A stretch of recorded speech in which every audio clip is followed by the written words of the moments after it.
Broadway's My Beat, from Times Square to Columbus Circle, the gaudiest, the most violent, the lonesomest mile in the world. Broadway's My Beat, with Larry Thor as Detective Danny Clover.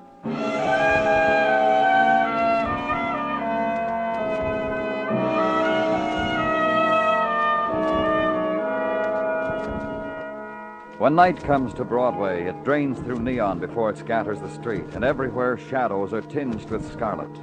And a crowd gathers, the tribe of twilight till dawn, the roar that coils upon itself before it floods the darkness. Lean against it, walk it. The whirlpool of mob, the puffs of music from winking doorways, the swirl of women's laughter that passes your lips. Let it touch you. Then look backward and see it all change into night wind and drift away.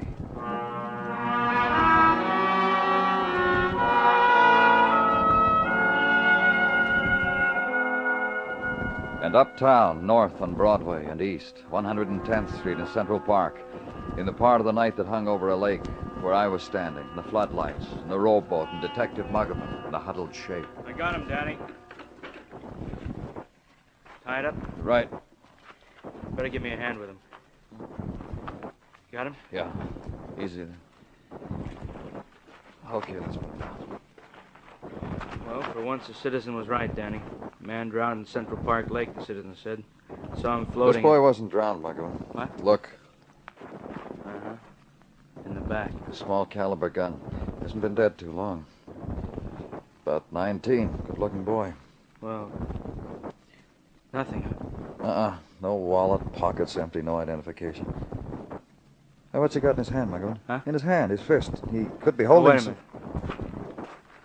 Yeah, he was. Look. Let me have it. Strange-looking ring, isn't it? Antique, no initials inside. I'll get him downtown, Muggavan, and get some prints. Okay. Danny? What? You were right. He was a good-looking boy.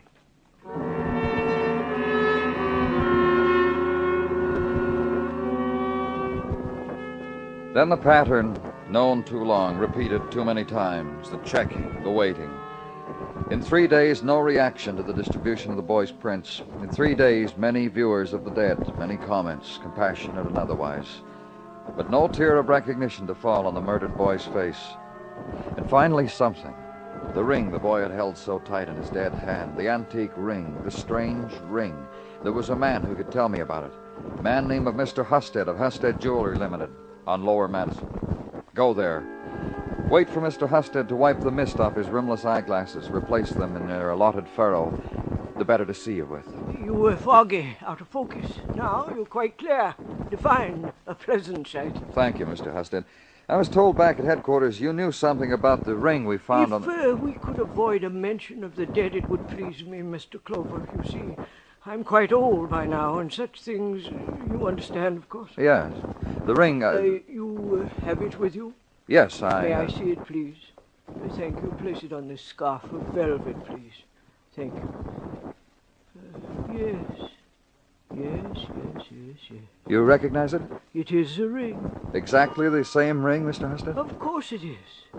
The memories, this little circle of gold, the gone, lost days, the days of twilight and waltzing. No time left. Just tell me what there is about this ring, Mr. Husted. I was third clerk then, learning the business. My father let me wait on her, a shining girl. I remember she breathed to her fiancé, she breathed, I like this one for my wedding ring.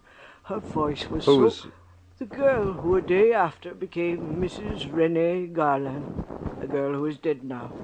I attended her funeral. She was beautiful. How long ago did she die? 12, 15 years. I have it in an album. I could see. Well, thank you, Mr. Husted. She had a son, left him everything. Earl Garland. He comes here often, asks for me. You have his address? On Fifth Avenue. Great classic mansion. Stained marble here and there. You really must go, mustn't you? Go, Mr. Clover. And leave him with the mist again on his eyeglasses, the better to see the twilight days.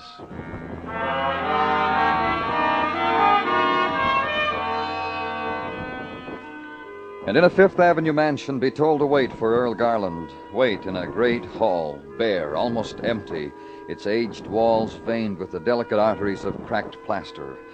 Its only warmth, ashes of candle flame spattering against the darkness from candelabra hanging loose.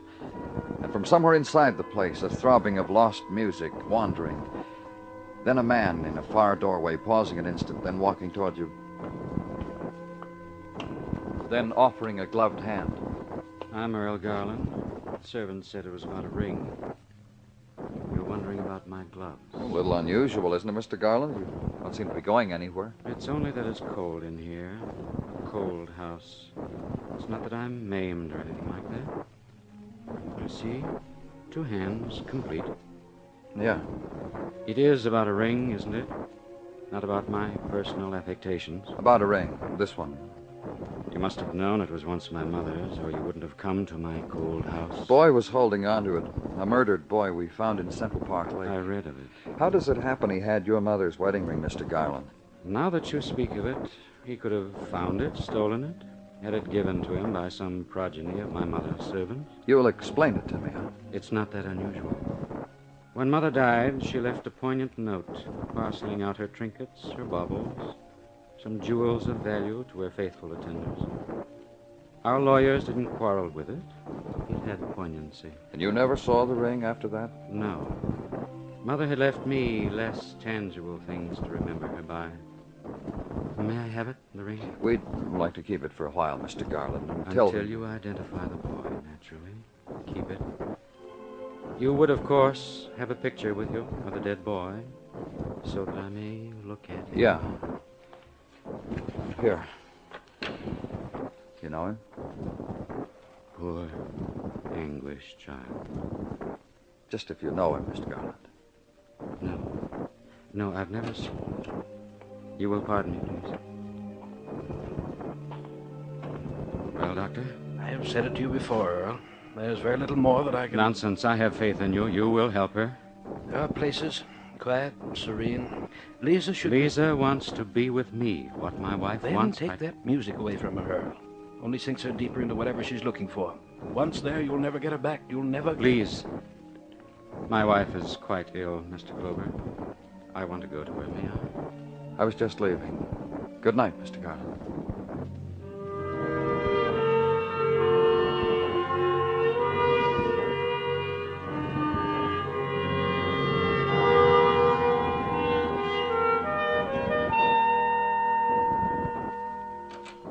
Danny? Yeah, what is it, Sergeant? One of the people from the outside to see you. Oh, who is he? Fellow who says he brings news from Central Park. Well, show him in, Gino. This way to see Danny Clover. Well, that'll be all, Gino. Right. Sit down, please. Thank you. I'm Nagel. Oh? Yes. And what did you want to see me about? You know which Nagel I am? No, I don't. I see. Which Nagel are you? The one who hangs around Central Park. I've been in jail for doing it. That's why I thought you might know I was the Nagel. But no. Why did they put you in jail? For hanging around. But now you authorities are convinced I'm harmless. I just like to sit in the park, that's all. All night. Every so often I choose a place in the park I might like and sit there a few nights and enjoy it. Several days ago, a boy was shot at the lake near 110th Street. I know. Did you see it happen? No. Then what... That night I was sitting on the mall. The night before last I took to sitting around the lake. Perhaps the fact that a murder had been committed there prompted me to do so. I don't know. I never questioned myself. That's one of the reasons I can sit around and be happy. Don't smile. I'll bet that's more than you can do. Please go on. The night before last I was sitting there. About 1 o'clock a girl walked up to the edge of the lake. She stood there for a while, then threw a flower into the water and walked away. Why didn't you report this before? It was such a charming thing. I had to wait until last night to convince myself it wasn't one of my nicer imaginings. I think things like that sometimes, and I thought maybe this The girl came last night, too? Yes. Did the same thing. I never did get to see her face. She was too far away. But I imagined she was very lovely. Then you wouldn't recognize her again, huh? No. And you might as well know it. The only reason I'm telling you about it now is I've decided to move from the lake. Tonight I'm going to sit around the museum. Then the man got up, walked over to the door, turned toward me, smiled. Then he did a peculiar thing. He opened the door and closed it behind him, instead of dissolving in a puff of smoke.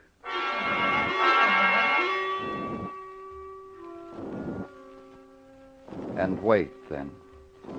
Dusk and dinner, nighttime, the cigarettes, and midnight.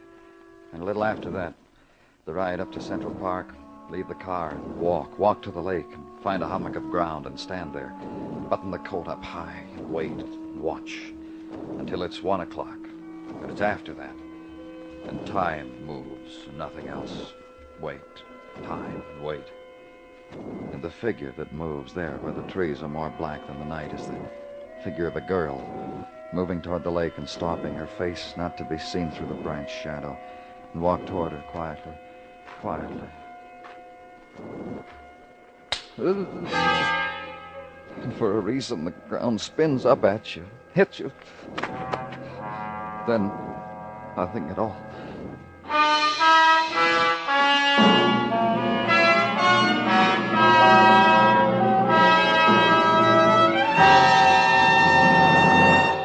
You are listening to Broadway Is My Beat, written by Morton Fine and David Friedkin, and starring Larry Thor as Detective Danny Clover. Your 1951 Christmas seals are on their way. You'll be getting them in the mail. Send your contribution as your personal blow against TB.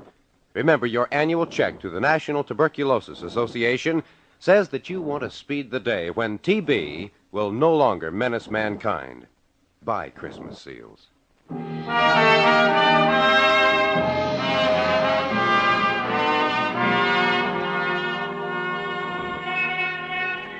The light of the November morning touches Broadway's shoulders softly now, breaks the clinch that held it together in the night. And it becomes the time of the dazed wandering, the search for a place to sit down, hold your head in your hands. Let the morning mists wash away, slowly dissolve the stains of nighttime. Then the congealing and the shock. Somewhere was it from across the river? The clawing shriek of a whistle, the insistent percussion of a bell, steel hammer electrically tripped. Gather up the pain, kid. Bring it with you. A new day is dawning. But where you are, it's luckier. The hand touches the wound. Gentle, knowing, professional. And it's what wakes you. The pain being carried away in the hands of Dr. Sinsky. You slept good, Danny. Real good. Restful. It's just like the good Dr. Sinsky says, Danny. You slept real good. How would you know, Gino? Oh, how does one come to know these things, Danny? What our Sergeant Tartaglia is trying to say, Danny, is that he stayed up all night with you. Here in the infirmary. Here at your bedside. Dr. Sinsky, you have betrayed a confidence. From this moment henceforth, I no longer feel impelled to entrust you with a Tartaglia secret. Oh, you could have gone home, Gino. You didn't have to do that. How does it feel, Danny? Hurts. How should it feel? You go walking by yourself by a lake in the middle of the night. What do you expect? What do you think? Dr. Sinsky, you mind? That's all I had to say, Gino. Go ahead.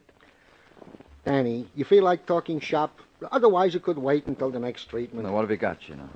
Our boys staked out the lake after you were mayhem. No lonely girl was found walking alone. The other thing is... Yeah, what? The man in your office. Whilst you were indisposed, he identified the murdered boy found in the lake of the same location.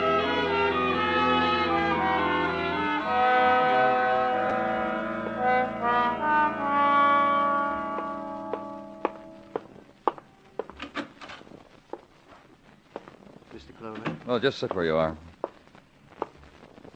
Your name, please? Clark. Howard Clark. That boy downstairs, Yes? That boy downstairs, you want to know who he is, don't you? Well, his name is Paul. His mother gave him that name. It was one of the last things she ever did.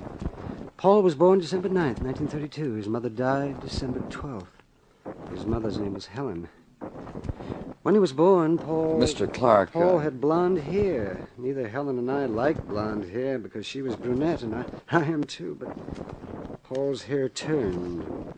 You're his father? And as he grew up, his hair became identically the color of mine. He went to grade school, high school, not college, you understand, just high school. His friends were boys and girls who came around to the house once, then never came around again. Could you tell me why that was? Exactly why that was. For the same reason Paul and I were embarrassed in front of each other. There was no language between us after the hellos and how did the day go. Just nothing to say. I see.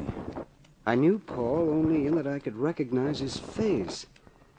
And the boy lying there on that slab downstairs is a stranger to me, like he always was.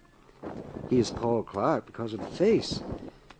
He's my son because his mother bore him. Can you tell me anything anything about his activities, his recent comings and goings? Well, he came, he went, a stranger. Please, Mr. Clark, try to think of anything that might... Well, let's see. Once I asked him what he did that day, and he told me. He said he went into the park and he listened to music. Well, I said, how? Did you have a radio? He said, no. I never asked him again. And no friends, huh? Well, a person called him from time to time, a person with a kind of strange name. Turek, I think it was. But he hasn't called for quite a while. Turek? Mm-hmm. It was Ben Turek. Now, will you assist me, Mr. Clover? Show me the forms that I must fill in to get my son's body back?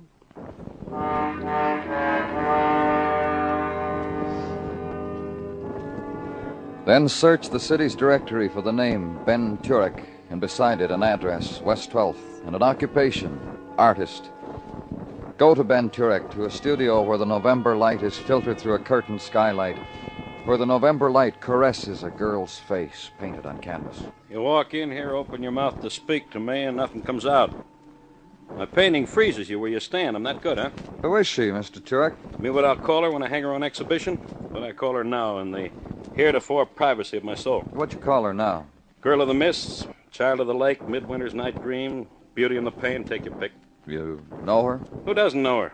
Haven't you cried in the night because that girl, the girl in the painting there, wouldn't come closer, wouldn't lean down? You know her? We met her once walking through the park. I never got her name. Never saw her again. That masterpiece you admire is from memory. It's for sale, kid, but at a very high cost. You and who else met her? The boy I know you came to talk to me about. The boy Paul Clark. He was murdered. He lay in the morgue 3 days, more, and no one came to identify him. Why didn't you? I knew the boy as he lived. Now he's dead. I don't paint still light. That's why I didn't come to introduce the dead boy to you. But you can tell me about him. That I can. Mm-hmm. Paul, you never been to an art museum? Looked at a statue of youth? Looked at a statue of youth chiseled out of tragedy and warm marble? That was Paul. Saw him walking in the park one night. I asked could I paint him. We got to know each other. Then another night we saw this girl. Paul saw her too. He went to her, she went to him. I never saw Paul again. That's life. And you wouldn't, right? That's life, too. Mind if I answer it? Go ahead.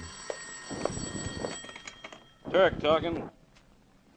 Yeah. Sure is here. It's for you. Thanks. Yes? Danny, a girl's just been brought in. A girl who tried to drown herself in that Central Park lake. I thought maybe... Where is she? With Dr. Sinsky in emergency. I'll be right down, Gino. You admire my painting, you probe what I laughingly call my soul, and you get your messages here.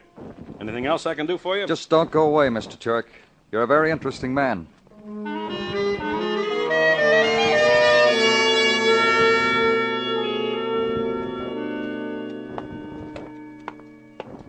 Danny, in here, Danny. How is she, Dr. Sinsky? She's a picture of a healthy young woman who's been dragged out of a lake. A little underweight. Can I talk to her? Before you do, Danny. Physically, this girl is all right. But mentally, well, there are headings with subheadings in psychology books why people try to drown themselves. Thanks. Now can I talk to her? Of course. Come on.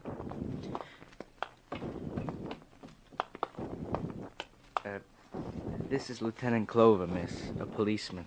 and a nice man. He wants to talk to you. You see, Danny? She just stares ahead, almost You wanted to catatonic. join Paul, didn't you, miss? Paul? Paul's dead. Danny. I think I know what's troubling this girl, Doctor. Let me handle her.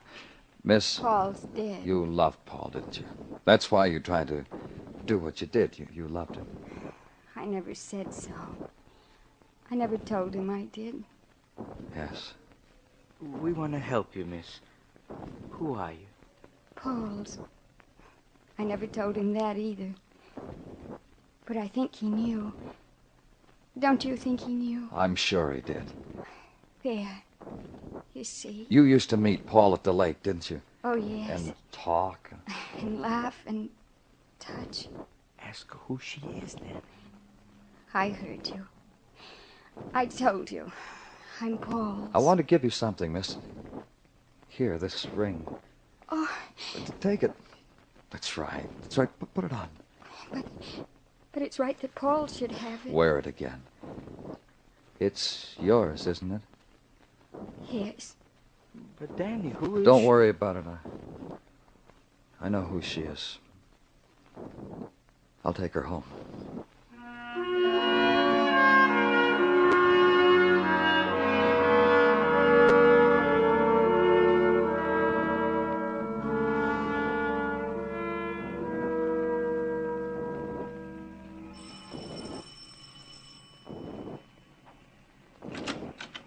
Good evening, Miss... Lisa. Lisa, where have We'd better go inside, Mr. Garland. I want to go to my room. Yes, of course. Not yet, Lisa. What? My wife wants to go to her room. In a little while. Maybe go in here. I want to talk to both of you. It's all right if you say so, Mr. Clover. You sit there, Mr. Clover, and Earl over there. And I'll sit right here. Now, that Lisa, way... you're ill. Now, let me take you to your room. Well, Mr. Clover wants to talk to us. Aren't you going to sit down, Mr. Clover? Aren't you, Earl?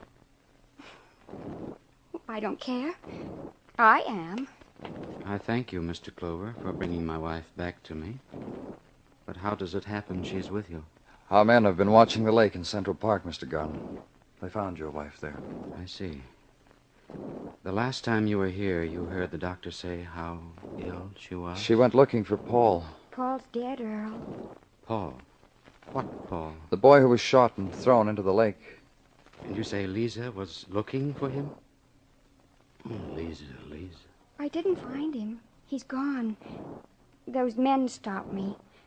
I could have found him. Lisa, I don't understand. I don't understand anything. Tell your husband about Paul, Lisa. He knows. No, I don't think so. You'd better tell him. He's seen Paul. Lisa, Oh, yes, you have, Earl. I know that, but what I want you to tell your husband is what you told me. About how you belong to Paul. Tell him about that. Mr. Clover, you know it as well as I do. Lisa is... Don't make me say it about my own wife. Tell him, Lisa. Once I saw Paul. Then after that, we'd meet. Very late. In that place by the lake. In other places. Far away. Every place was far away. And sometimes there'd be other people there. They'd know all about these places, too. We'd never talk with each other. We'd just pass and wave. And then the wind would always scatter us, and Paul and I would always be alone. Paul! Lisa, Paul's not out there. No. Paul's not out there. He's not out there, Mr. Clover. You see how it was, Mr. Garland? I thought...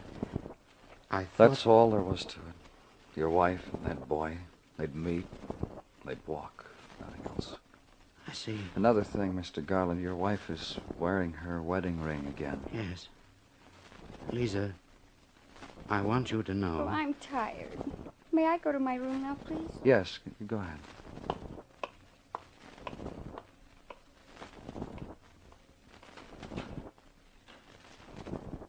Thank you, Mr. Clover. That was kind of you. I didn't want her to hear. You know why Paul had the ring?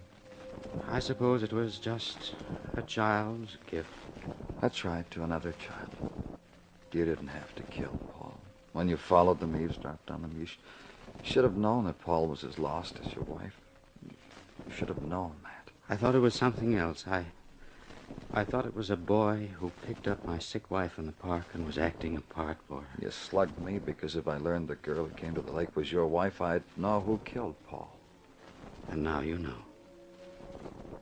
May I say goodbye to my wife? I'd better go with you. All right.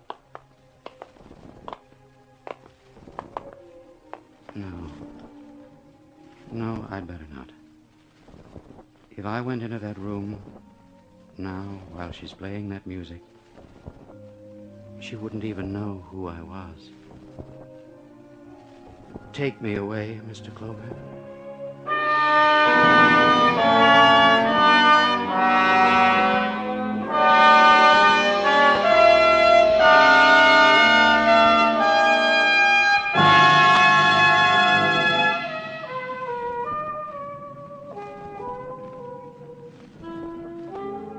In the dregs of nighttime, the slabs of Broadway lean against the darkness in crazy, tilted angles. The balance is delicate, precise, so the walk must be careful, the talk furtive. It's the never-never time that ebbs toward the edge of the world. It's the time of regret. It's Broadway, the gaudiest, the most violent, the lonesomest mile in the world. Broadway, my beat.